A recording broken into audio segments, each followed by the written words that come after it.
Hello and welcome to Hank Games Without Hank. My name is John Green. I'm the manager of the Swindon Town Swoodly Poopers, and we have found ourselves in Portugal as our European adventures continue. We are 2-1 up on Porto. However, they have an away goal, so we cannot lose 1-0. We need to either draw or win. We've got to draw or win this game, or, yeah, that's what we have to do. Today I'm going to do Live Question Tuesday, where I just tweeted, and your questions are going to come in, and I'm going to answer them.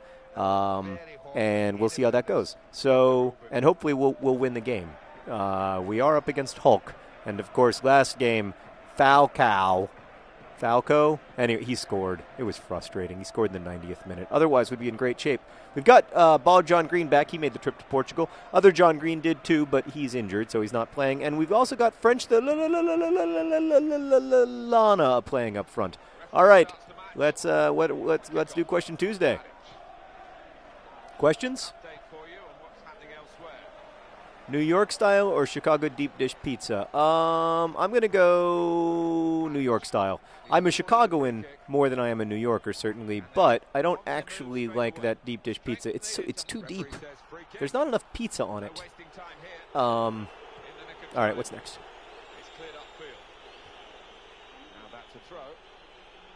If Henry wasn't named Henry, what would his name be?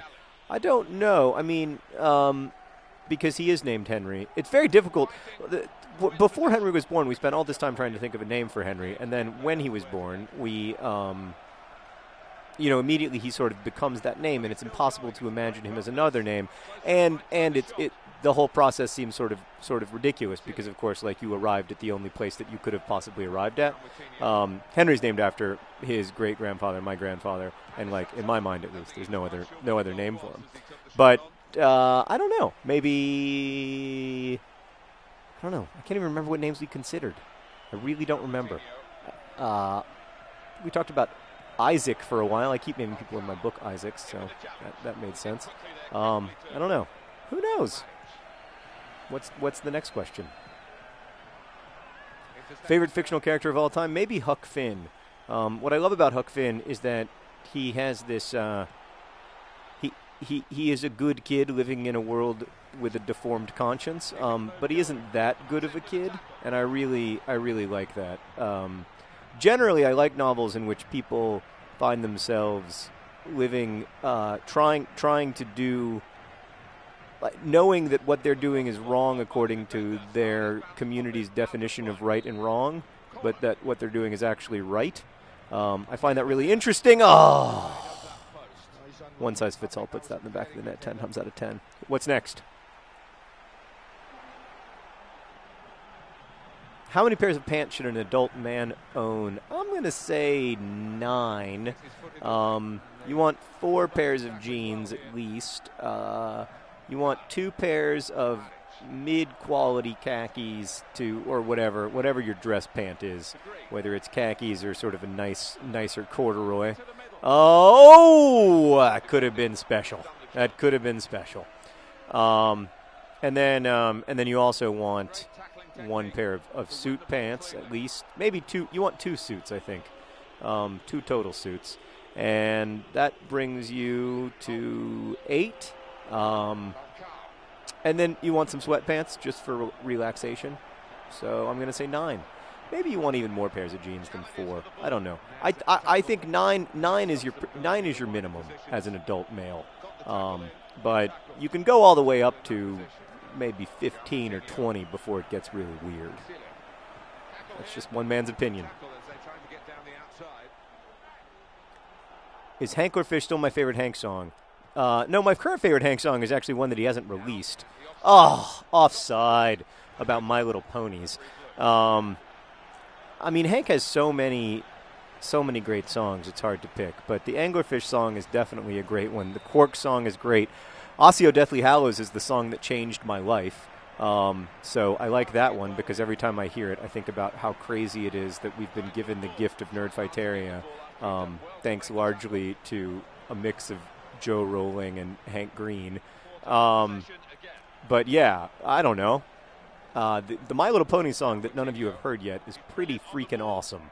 It's a song for the bronies. I think it might actually be called One for the Bronies. It's really, really great. And you've got to remember that Hank was a brony before there were bronies. And how? It had to be Ball John Green for a moment thought of his husband instead of thinking of the goal, and that is the disaster that occurred. That ball went 5,000 meters over the goal. Okay, what's next? Can I describe VidCon in 3 words? Nervous, terrifying, and relief. But my VidCon experience is very different from most people's VidCon experience, sort of by definition, because I just want to make sure that everyone has a good time, and also, I have a lot of like social anxiety, and so being in large crowds is difficult for me at times. But it's also kind of fun. Now I've used way more than 3 words. All right, what's next? First car I ever owned? It depends on how you define owned, I guess. The first car I ever used on a regular basis was called Arlo, named for the great folk singer Arlo Guthrie, son of Woody Guthrie, whose guitar famously said, "This machine kills fascists," thereby leading to Hank's guitar and my laptop sticker that says, "This machine kills fascists." Off topic completely, but a lot of times people are like, why does your laptop say "this machine kills fascists" when it's an Apple, and Apple is a fascist company, which is just a complete failure to understand both the sticker and fascism. Apple is not a fascist company, it's a company. It's like all the other companies. They are all driven by the exact same profit motive. And I'm not arguing that, oh no, anything but, God. Terrifying moment for the Swoodly Poopers. Really scary. The sticker is arguing in the same way that Woody Guthrie wasn't making an argument about his particular guitar brand. The sticker is arguing that the fact of computing, the fact of computers, the existence of computers is the machine that kills fascists.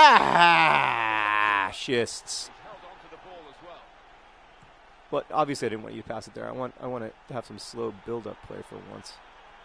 Come on, twice as Vice. Don't be so easily dispossessed. All right, what's next? Who would win in a fight, Thor or Tesla? Thor would win in a fight, but Tesla would win in an awesome battle. If we're going to calculate who's more awesome, then it's definitely Tesla. So far as I can tell, Thor never did anything except be born the way that he was born to the people he was born to, whereas Tesla made a lot of himself. It's interesting to see Tesla sort of become the hero of the 21st century in some ways, when he was so forgotten in the 20th century and seen as an eccentric. I mean, he certainly was very eccentric. This is a guy who fell in love with a pigeon, but he was also one of the greatest scientists of the 20th century. I think one of the reasons that I should say 19th and 20th centuries, I think. But one of the reasons that Tesla is so fondly remembered now is because it feels to us as if he was neglected by our past, and that in some ways we are fixing the problems of the past. Why did you touch the ball? Why didn't you just let the ball go out of bounds like a normal person would in that situation and give us a corner kick? Oh boy, I'm definitely pretty anxious right now, because if we give up a goal at this point right now, if we give up a goal, we lose. We're out of the Euro League, and we're acting like we might give up a goal. But anyway, yeah, I'm always interested in the ways that we as a community seek to rectify the wrongs of our ancestors as we perceive them, and I think Tesla is a really good example of that.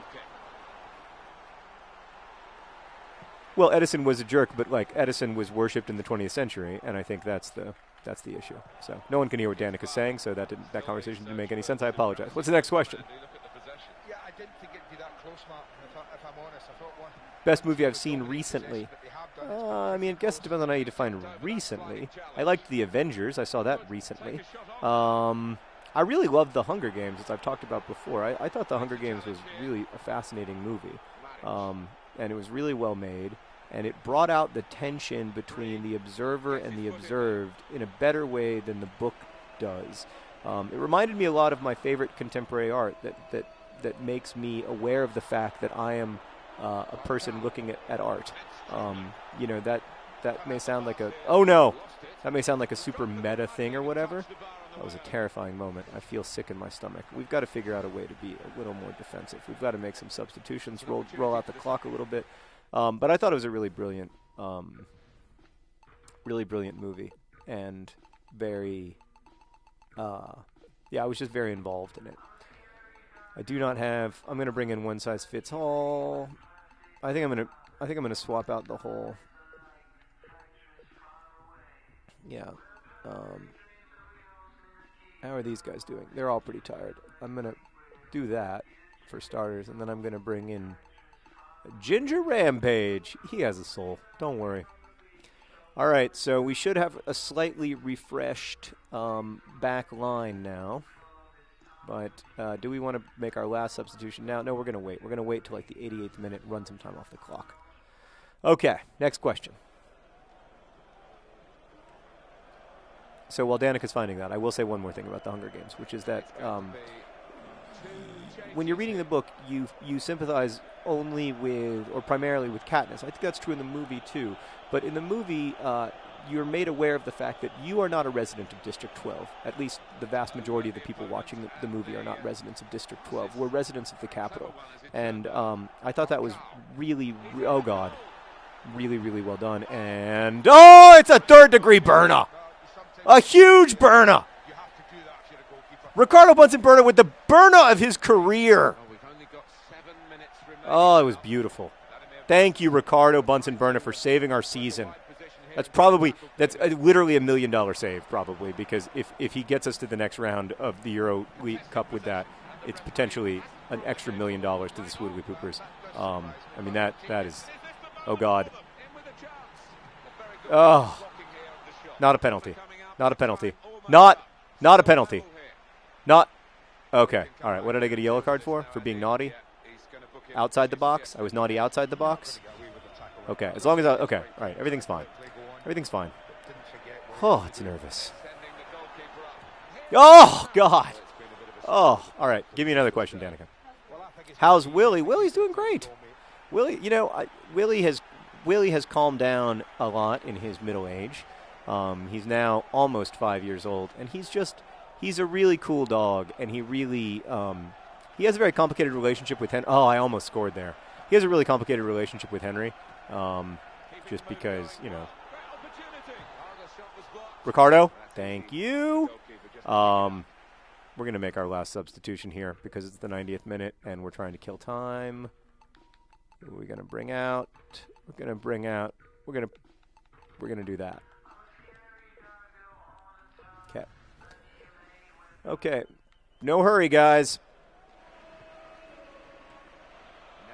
Yes. Wide. No, Willie's, and he's a good dog. I think he and Henry have a complicated relationship because Henry's like, be my friend, and by be my friend, I mean let me run around you. We did it! We're going to the next round of the EuroLeague. Our opponents smell their pits in shame. It's a heroic 0-0 draw. It's the rare 0-0 draw that is truly a win. Congratulations to Bald John Green, Mr. Pettinari, and most importantly, Ricardo Bunsen Burner, who saved us repeatedly with his patented third-degree burners. Thanks for watching. Best wishes.